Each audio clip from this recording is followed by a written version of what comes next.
Hey, check this out. We got a 2016 Chevy Malibu here, and we got a couple things going on. The main thing is we're getting that P0017 code for the timing being off. Now there's a TSB on it, and it talks about how the reluctor wheel on the back of the cam, if it gets spun out of time, you got to replace the camshaft. Well, maybe not.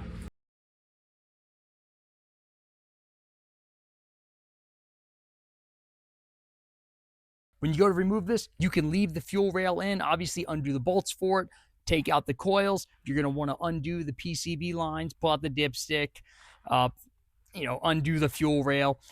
You can leave in the solenoids, and then check out this diagram right here.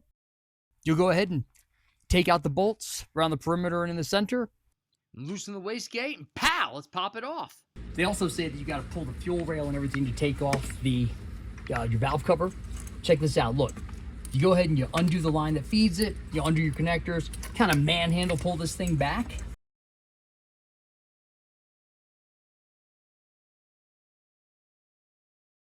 All right, check it out. So we're going back together now.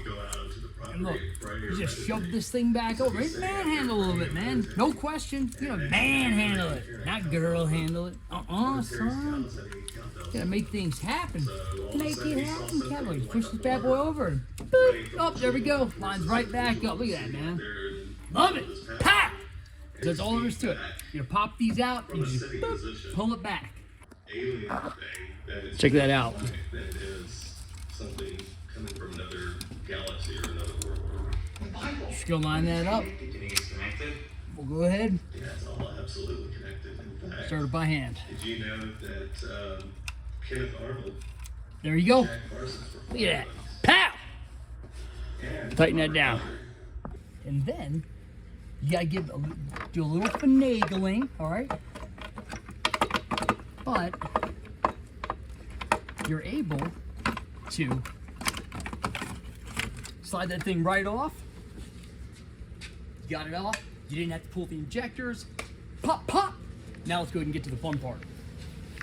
We're gonna get our brass punch. We're gonna go ahead and place it here on the side.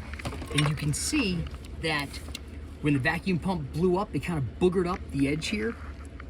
We're gonna hope that that doesn't have cause too big of a problem. If it does, maybe we'll weld a little piece on here and then, kind of smooth it out. But for right now, we're gonna get this rotated over to line up with that QR code looking thing. Check this out.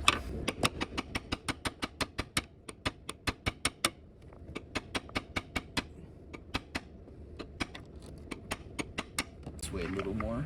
All right, so we've tapped it around some, and it looks like it's just it needs to go just a tiny bit more. We need to move it just a little bit more this way to line up and be in the center of this here. Because it doesn't look like it's quite in the center yet. All right, okay, we're gonna go ahead and give it a little smackage. All right. All right, now that we got that thing lined up, it's time to bust out our big bad Binford. Oh, yes, Binford, oh, yes.